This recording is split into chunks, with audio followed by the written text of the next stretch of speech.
Como nós vimos no vídeo anterior, a obra dos delitos e das penas, ela traz uma crítica muito bem estruturada e muito profunda ao sistema punitivo da época. Isso porque nesse livro, o autor Cesare Beccaria, na verdade um pensador seminal da criminologia, ele vai defender que diante de uma situação tal em que a corrupção generalizada dos tribunais não dava nenhuma perspectiva de justiça para as pessoas que até lá eram levadas, não haveria ali uma legitimidade na punição. E ele começa por criticar a corrupção dos juízes à época. Né? Um tema que, felizmente, ficou no passado. Mas, efetivamente, essa crítica tão poderosa começa a fixar bases para um processo penal e um direito penal que precisava se fundar cada vez mais em garantias. Garantias de julgamento justo, garantias de um julgamento imparcial, garantias de que a pessoa acusada deveria ter o direito de conhecer as acusações que eram feitas contra si e a partir de então se defender, dando ensejo aí aos famosos princípios da ampla defesa e do contraditório, ou seja, o direito de conhecer o teor das acusações que são feitas contra si e a partir daí de se defender, né, algo que parece hoje bastante trivial para nós, não era aquela época. Não é? Uma pessoa poderia simplesmente desaparecer e efetivamente não ter nenhum tipo de direito de defesa, ser colocada ali à mercê de um tribunal, sem saber o motivo da acusação, quem ele havia acusado, quais são os fatos que pesam contra si, sendo simplesmente interrogada e chamada a produzir prova contra si mesmo. Aliás, o próprio direito de calar é uma conquista desse paradigma iluminista da escola clássica da criminologia, pois, na verdade, o direito de calar nada mais é do que o forte estabelecimento de um direito de não ser torturado. Afinal de contas, nós sabemos que não é exatamente uma simples persuasão racional o que faz com que um interrogador extraia do interrogado aquela verdade que ele tanto busca. E nesse sentido, a oposição contra a tortura, contra os maus tratos, contra as condições abomináveis do cárcere, contra as penas perpétuas, as penas de morte, todos esses questionamentos vão aparecer na obra do Cesare Beccaria como fruto de uma noção iluminista de que o ser humano é alguma coisa digna de atenção e que merece efetivamente alguma dignidade. Pois bem, o princípio da dignidade da pessoa humana e os célebres direitos humanos, hoje absolutamente difamados por pessoas que não fazem ideia do que significou essa conquista para a humanidade e, sobretudo, para nós no Ocidente, fundando uma noção de cidadania e de civilização, efetivamente surgem nessa época, quando há a proibição das torturas, a proibição das penas cruéis, a proibição das prisões perpétuas, da pena de morte e, efetivamente, até o direito de defesa nasce de maneira mais pungente como forma de limitação do poder de punir do Estado durante o período clássico da criminologia no século XVII e avançando aí até o século XVIII, quando efetivamente o positivismo jurídico vai nascer, o que é o tema das nossas próximas aulas vindouras. Bom, quando nós estamos falando do estabelecimento de limitações ao poder de punir, nós estamos falando de uma classe burguesa que precisa se opor a um poder punitivo irrestrito do Estado.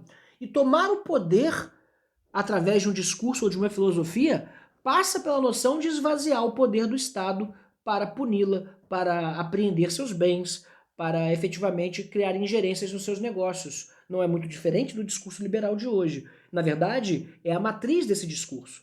E é a partir de então que nós precisamos começar a compreender de que maneira esse liberalismo penal vai influenciar as noções de que todas as cartilhas a partir de então precisariam prever uma série de fundamentos para se legitimarem perante esse mundo moderno que surgia no Ocidente, tendo aí efetivamente o condão da racionalidade.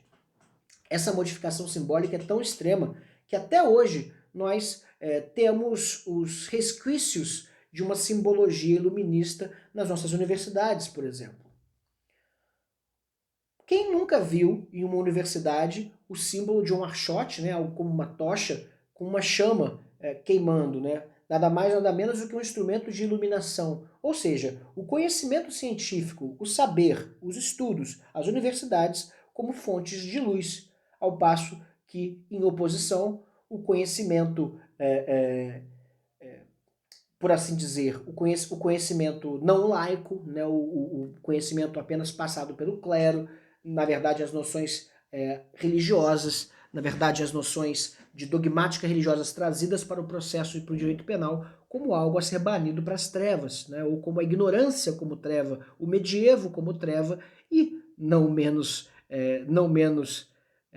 claro, na semiótica dessa simbologia, a própria igreja como representando uma idade das trevas, na medida em que era ela que sustentava o poder dos monarcas, que esses grupos filosóficos e esses grupos burgueses queriam minar, né? Então, nessa agenda política, a diminuição do poder do Estado passava pela separação entre a igreja e o Estado. E é justamente assim, dessa cisão, é que há, do ponto de vista do iluminismo, a necessária separação entre o que é o crime e o que é o pecado. Porque antes, o que representava o crime? Crime é aquilo que desagrada a Deus. Crime é a heresia. Crime é aquilo que desagrada a igreja.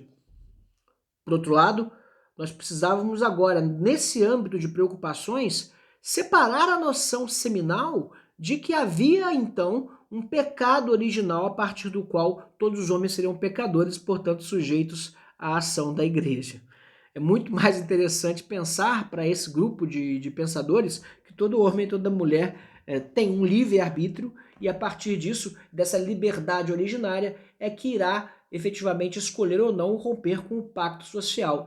Daí que no iluminismo existe a fundação de uma escola clássica muito calcada nas filosofias contratualistas, que vocês certamente já tomaram conhecimento ao estudar a filosofia do direito.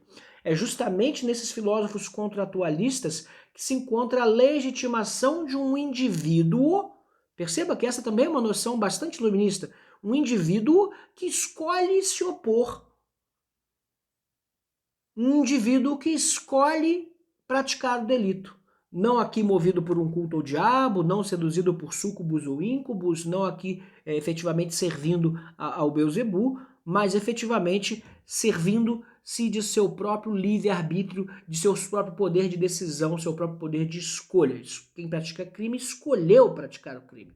E aí, efetivamente, essa é uma noção bastante inovadora, se nós pararmos para pensar, porque, de fato, se nós estamos partindo de uma justificativa laica para o crime, então nós estamos dizendo que a autoridade para julgar esses delitos também é uma autoridade laica. E esse realmente, talvez, o golpe de mestre dos filósofos iluministas, e aí, efetivamente, uma conquista da escola clássica da criminologia ao separar igreja e Estado. Certo, pessoal? Vamos dar sequência nos próximos vídeos, estudando um pouco mais das ideias iluministas que ensejaram a escola clássica da criminologia e as suas contribuições que permanecem até hoje. Quero também fazer algumas considerações sobre o quanto desse iluminismo chegou para a nossa realidade aqui no Brasil.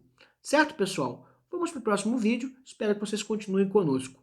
Lembrando que qualquer dúvida, qualquer feedback, vocês podem entrar em contato comigo pelas minhas redes sociais ou podem deixar aqui nos comentários as dúvidas que vocês tenham, os comentários que vocês queiram fazer a respeito desses conteúdos que vêm sendo postados rotineiramente aqui nesse canal. Certo, pessoal? Muito obrigado e vamos ao próximo.